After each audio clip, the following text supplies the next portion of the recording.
Então, aqui vamos ver como é a estrutura da prova, né? Como é que funciona a estrutura da prova do ENAD. Então, a gente vai ter 40 questões no total, né? Avaliando conhecimentos gerais e específicos da sua área de formação.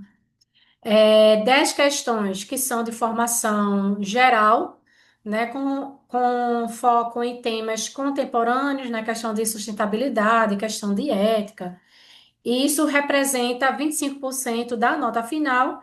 E também nós temos 30 questões, né, que são específicas. Então, 40 no total, 10 de formação geral e 30 de específico do seu curso.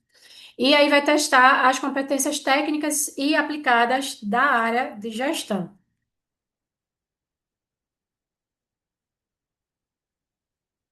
Aí aqui algumas coisas, né, algumas determinações, né, algumas reorganizações. Tem a questão de questões, de peso das questões, né, questões mais difíceis, elas têm um peso maior. Então, se você chuta, né, se você dá uma resposta ali que você não tem certeza, e você erra, aí você acaba tendo uma punição, digamos assim, na sua nota, né? Já que os pesos, eles são diferentes. E essa questão de você errar questões que têm um peso maior, né? Então você acaba tendo a nota ali prejudicada, certo? ênfase em temas contemporâneos, né? A questão de transdisciplinaridade, né? Aquele transitar entre as disciplinas, questões de sustentabilidade, diversidade e direitos humanos, né? Esses temas estão presentes nas questões, são temas que são presentes também na graduação de vocês, né? Vocês fazem disciplinas que trabalham essas questões, né? Vocês têm disciplinas de extensão, disciplinas de projeto que vão trabalhar esses temas, além de algumas disciplinas que são específicas para trabalhar esse tipo de conteúdo.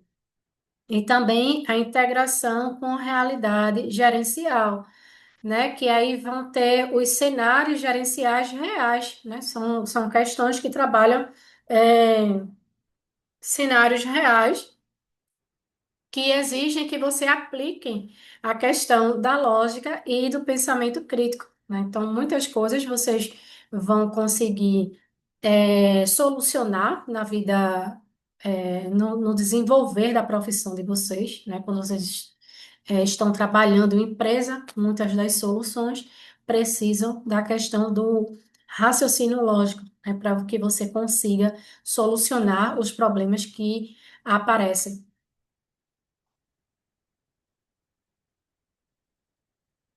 E aqui, né, por que que raciocínio lógico é crucial, né? Raciocínio lógico é importantíssimo em todas as questões, e só para ficar mais claro, né, a questão da importância do raciocínio lógico, envolve a questão de interpretação, né? E interpretação não é apenas interpretação de texto, mas também interpretação de dados, né? De planilhas, de gráficos, de tabelas.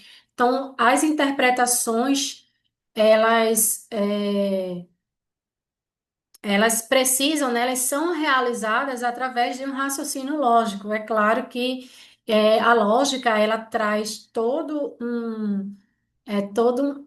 uma base, né, para que você consiga fazer essas coisas. Então, nós temos todos os instrumentos dentro da lógica, dentro do raciocínio lógico, para que a gente consiga fazer essas interpretações, essas conclusões, né, e essas soluções.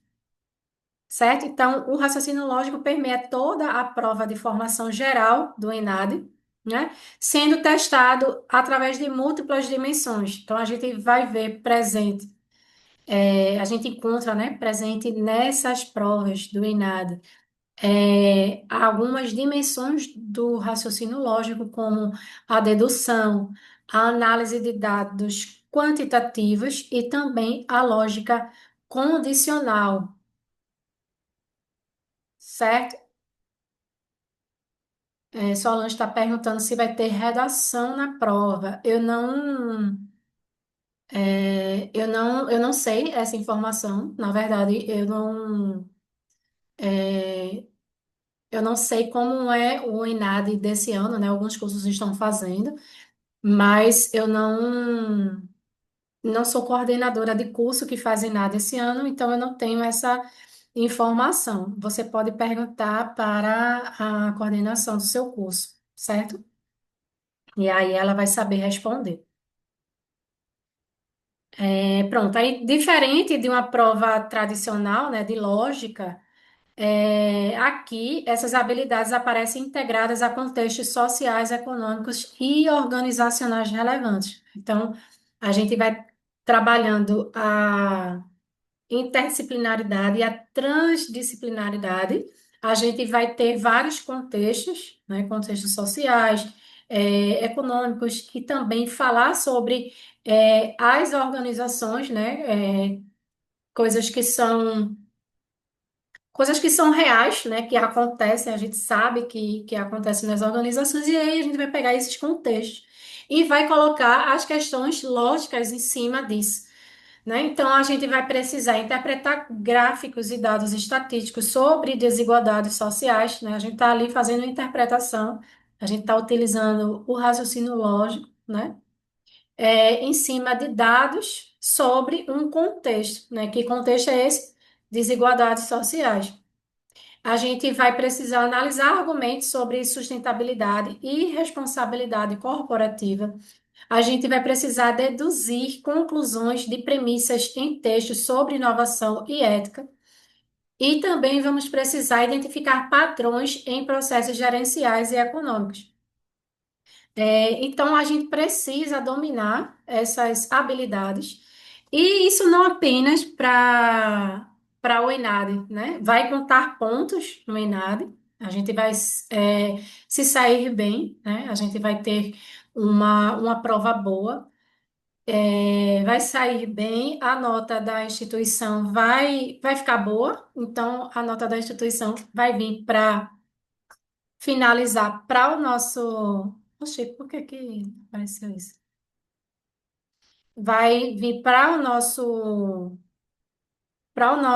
diploma, né? Para o nosso currículo, se a gente tem uma, um diploma de uma instituição é, de, de uma instituição que tem uma nota boa, então a gente vai ter essa nota no nosso currículo, tá certo? Mas também não é apenas para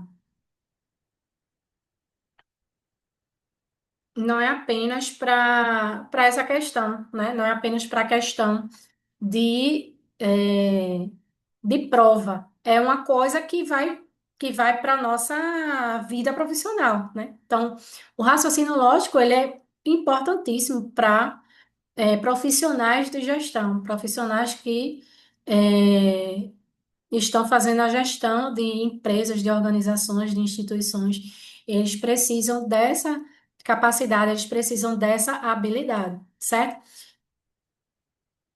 Então, não é apenas para o ENAD, né? É também para as nossas atividades profissionais. Aí aqui, um- um- algumas questões, né? Algumas informações que são importantes a gente saber, né? A participação no INADE é pré-requisito obrigatório, né, para sua colação de grau. Para você, quando você for colar grau, né, um dos requisitos de lá, você precisa, se você estiver em ano INADE, né, você precisa ter concluído as disciplinas, você precisa ter enviado a comprovação de carga horária complementar e você também precisa estar regularizado em relação ao ENAD. É um dos pré-requisitos para que você consiga se formar, certo? E obter o seu diploma. Isso. Outra questão é a sua nota vai contribuir, né, para o IGC da instituição, foi aquele que eu estava falando antes, né, que os alunos eles são avaliados naquela instituição, se a nota dos alunos é uma nota boa, então a instituição ela vai ter prestígio, né, de uma nota boa, e, consequentemente, os alunos daquela instituição também vão ter uma nota boa. Então, é um ciclo, né?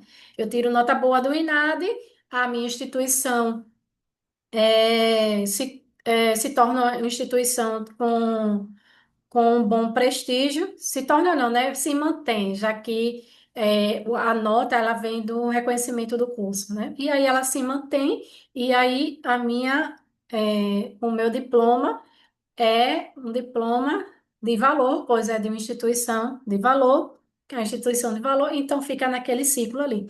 Por isso que é muito importante você fazer uma prova boa, né? Porque a gente está falando da sua vida profissional, né? Se você está numa instituição, se você está numa instituição que tenha prestígio, é porque você quer ter uma formação de prestígio, você quer ter um currículo bom para ter uma boa formação e desempenhar na sua vida profissional.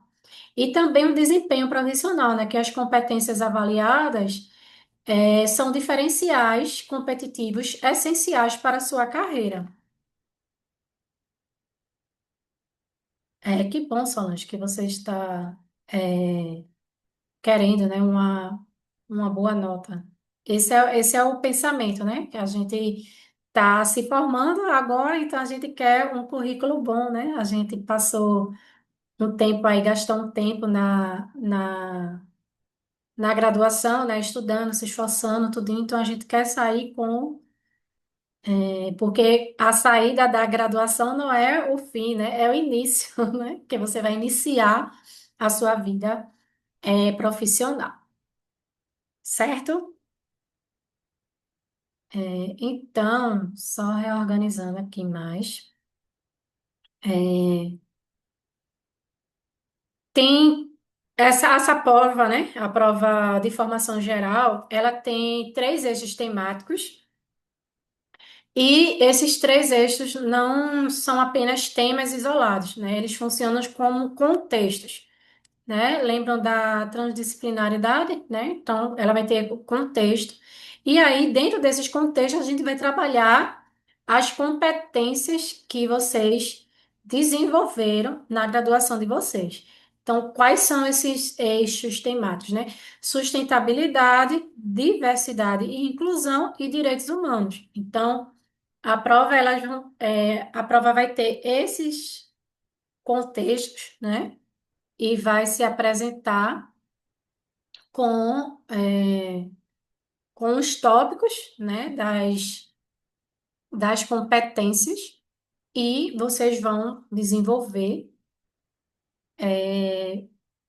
as questões, né, vão responder, desenvolver a solução das questões se baseando nisso, naqueles três eixos temáticos, né, trabalhados dentro de contexto. E aqui, o que é que a gente vê em raciocínio lógico, né? Já que eu falei que não vai ter aquelas coisas específicas, né?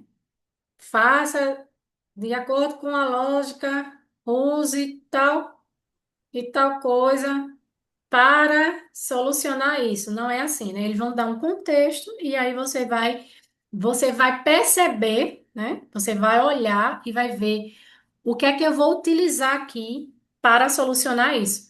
Então, quais são os tópicos que mais aparecem, né, nessas provas de ENAD?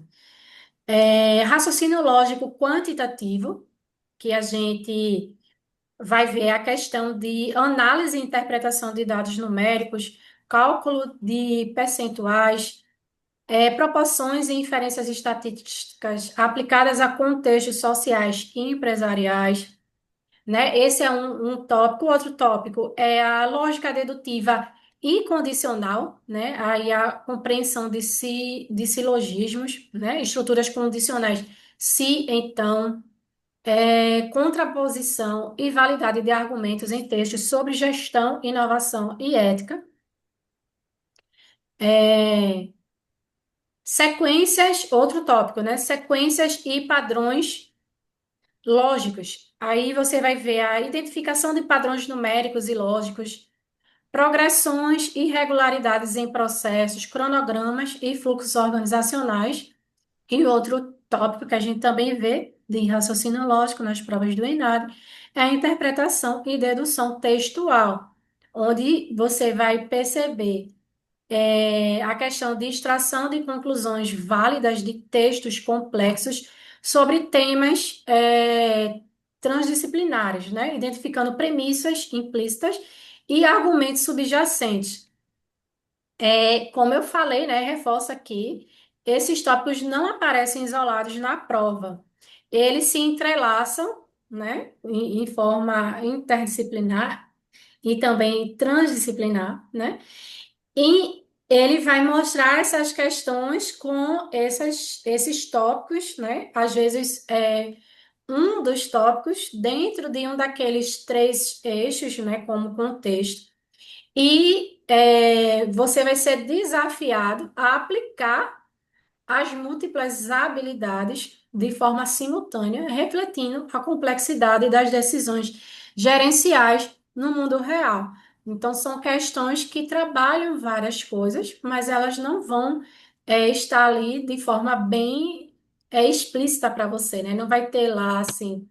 Essa é uma questão de lógica dedutiva condicional, então gostaríamos de saber como você resolveria esse problema. Então, se acontece tal coisa, então aconteceria tal coisa, e temos a conclusão. Aí não é assim, né? É de forma bem contando um contexto, né? Contando uma história, que é assim, dessa forma que a gente enxerga na vida profissional, né? Dentro dos contextos empresariais.